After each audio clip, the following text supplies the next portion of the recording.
Kızım ay, sen 18'ge çıkıp kaldın, çoğun kız болып kaldың, эми kыздын барар жери күйөдейт. Айгүл кошунанын кызы жакшы жерге турмушка чыгып, атасына машина алып бериптир. Сен андан эмнең кем? Макул апа, кесетейин. Кандай эмне кылып атасыз?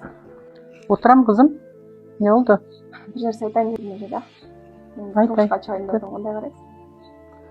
Кызым, ошо сен турмушка чыксаң, сен жолдошуң чоң бир үй бүлөнү багыш керек болот да, анан сен ага мотивация берип, энергия берип турушуң керек да. Бул аялдын негизги милдети ошо эркекти колдоп, мотивация берип туруш керек, энергия берип туруш керек. Анан сен эркектин дагы ишин мойнуңа алып албай, аялдык милдеттериңди аткарып турганың жакшы да. Анан эркекке энергия бериш үчүн сенде дагы энергия ашып ташып туруш керек. Сен ошону кыла аласыңбы? Билбейм апа. Кыз баланы турмушка берүү үчүн бир гана тамак жасаганды үйрөтпөстөн, жубай болууну да үйрөтүү зарыл. Ошондо гана зомбулуктар, ажырашуулар азаят. Сиз менин оюм менен кошуласызбы?